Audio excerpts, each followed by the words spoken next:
There is something most people do not understand about consistency, and it is costing them everything.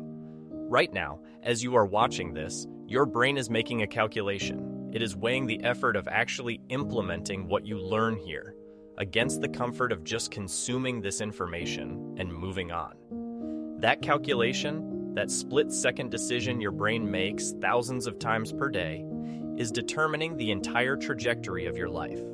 And here is what nobody is telling you. The reason you cannot stay consistent is not about willpower. It is not about motivation. It is about something far more fundamental happening in your neurobiology that you have probably never even considered. Let me paint a picture of what is actually happening inside your skull when you set a goal to be consistent for 100 days. Your brain is not a single, unified entity. It is a collection of systems often at war with one another. On one side, you have the prefrontal cortex. This is the evolutionary newcomer, located right behind your forehead. It is the seat of your higher self. This part of you sets long-term goals, analyzes data, and visualizes the version of you that exists a year from now. But here's the problem.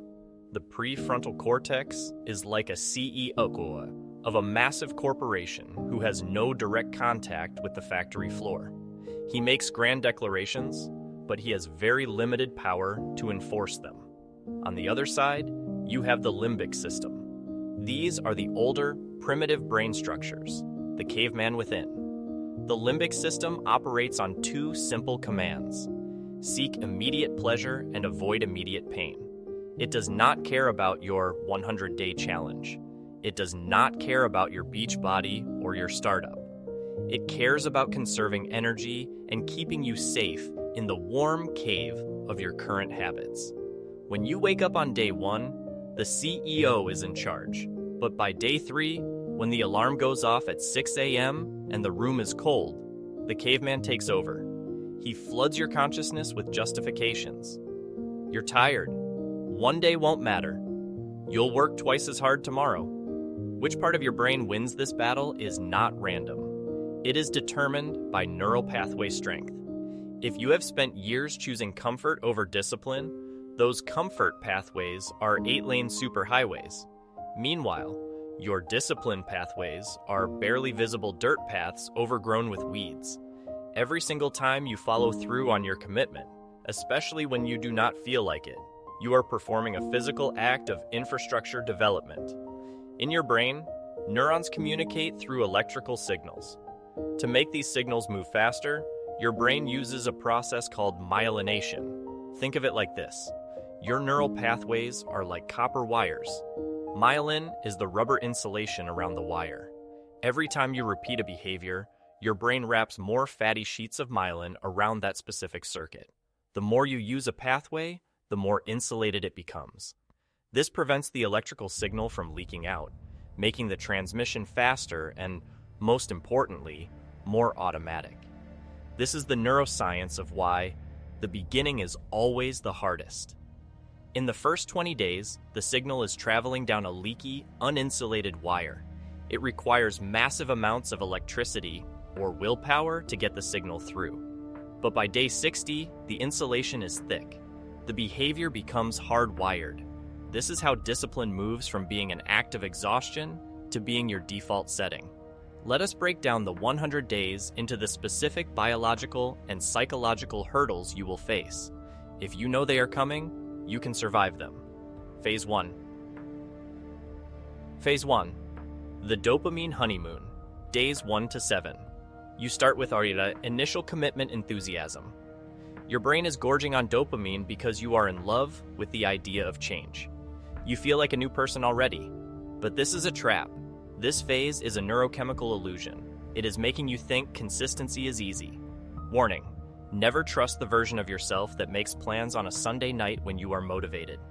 Trust the version of yourself that has to execute them on a Tuesday morning when it is raining. Phase 2, the behavioral extinction phase, days 8 to 21. The novelty has evaporated. The dopamine is gone. Now, your brain enters extinction. It is trying to determine if this new behavior is a temporary anomaly or a permanent threat to the status quo. Your brain is incredibly efficient. It does not want to waste energy building myelin for something you are going to quit anyway. So, it amplifies your discomfort. This is the valley of disappointment. You are working hard, but you do not see results yet. This is where 90% of people quit. They think their lack of motivation is a sign that they are failing, but in reality, it is a sign that their brain is testing them. Phase 3, the neuroplasticity window, days 22 to 45. If you survive week 3, something shifts. You enter the awkward middle. Your brain reluctantly accepts that you are serious. It begins the structural work of rerouting your habits. However, you are now in a liminal space. You have lost the identity of the person who quits, but you have not yet earned the identity of the person who succeeds. You feel like an imposter. This is the most dangerous time for negotiation. You have done enough to feel good, so your brain says, "Hey, we've done 30 days. We deserve a week off." Remember, a neural pathway that is not reinforced is a pathway that is pruned. The brain is a use it or lose it machine. If you stop now, the brain will reabsorb those resources and return to the old highways. Phase 4, the identity shift, days 46 to 80. Around day 50, you notice something strange. You do the task without the internal screaming match. The internal locus of control has shifted. You are no longer doing the habit because you have to. You are doing it because it is just what you do. At this stage, you are proving to yourself at a cellular level that you have integrity. Integrity is simply the alignment of your words and your actions. Most people have a broken relationship with themselves. They lie to themselves constantly. But by day 70, your self-trust bank account is overflowing. This confidence is not climb Fitbit till you make it. It is based on hard data. Phase 5, the final stretch and the letdown, days 81 to 100 plus. You are nearing the finish line. But here is the secret. Consistency is not a destination. Many people hit day 100 and stop, thinking they have won. Within 30 days, they are back to 0. The real goal of the 100 days is not the challenge itself. It is the permanent alteration of your self-concept. The real test is day 101, when the external pressure of the challenge is gone and all that remains is the person you have become. Consistency does not just happen in your head, it happens in your cells. Let us talk about mitochondria. These are the power plants of your cells. When you are consistent, especially with physical or mental high-effort tasks, your body responds by creating mitochondrial biogenesis. You are literally growing more power plants. This is why high performers seem to have more energy. They do not have a different biology than you. They have a more efficient energy production system because they have forced their bodies to adapt through consistency. Furthermore, consistency stabilizes your circadian rhythm. When your brain knows exactly when it needs to be on, it optimizes the release of cortisol for alertness and melatonin for rest. A consistent life is a low-stress life because the brain is no longer in a state of constant emergency adaptation. Why does consistency fail even for the strongest people? Because of decision fatigue. Every choice you make, from what to eat to which email to answer, drains your executive function. By 7 p.m., your prefrontal cortex, the CEO, is exhausted. He has gone home for the night. This leaves the caveman in charge of the factory, and the caveman wants Netflix and sugar. The solution is not more willpower. The solution is choice architecture. You must design your environment so that the consistent choice is the path of least resistance. Friction reduction. If you want to write every morning, leave your laptop open on your desk with the document already loaded. Friction. Addition. If you want to stop scrolling your phone, put it in a different room. You are making the decision once so that you do not have to make it 1,000 times. True discipline is actually the art of making willpower unnecessary. We often reject small improvements because they do not feel dramatic enough. We want the movie montage where everything changes in 3 minutes. But consider the math of the 1% rule. If you get 1% better every day for 100 days, you do not just get 100% better. Because of compounding, the same force that builds wealth, you end up significantly more capable than when you started. Small, boring, consistent actions are the interest on your potential.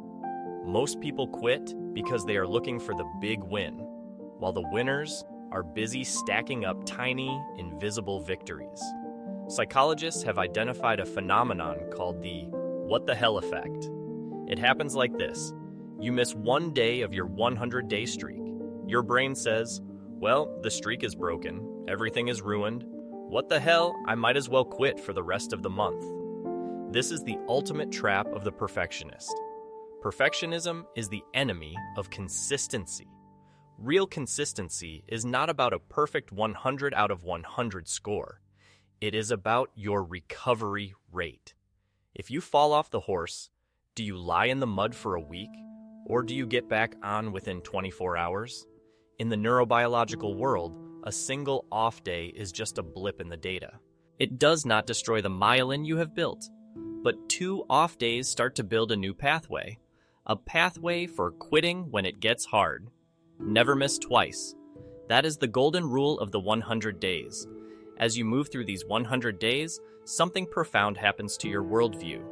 You develop an internal locus of control. Most people have an external locus of control. They believe their lives are determined by their boss, the economy, their DNA, or luck. This makes them passive. They are reactors to life.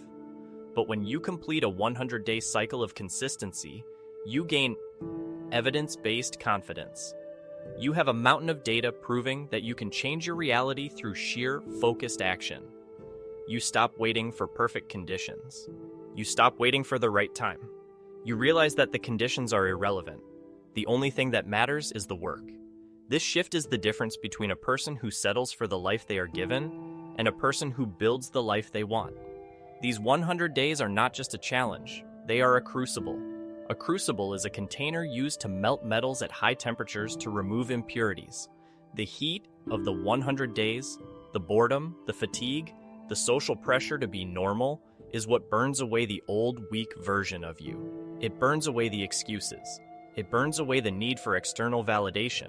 What remains is the essential you, the version of you that is free from the tyranny of your impulses, free from the weight of broken promises, free to look at a massive goal and say, I know exactly how to get there. The 100 days do not just give you a new habit, they give you a new soul. They reveal the person you were meant to be before you started listening to the caveman.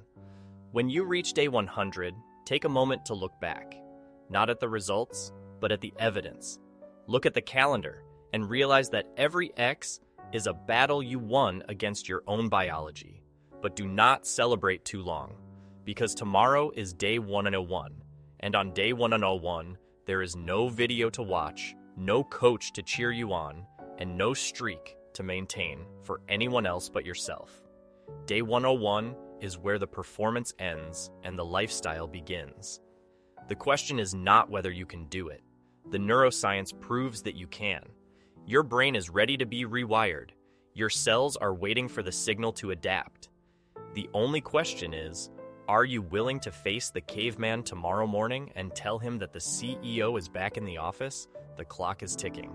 Your brain is making its calculation. Choose the trajectory you want. And then, for God's sake, do not stop.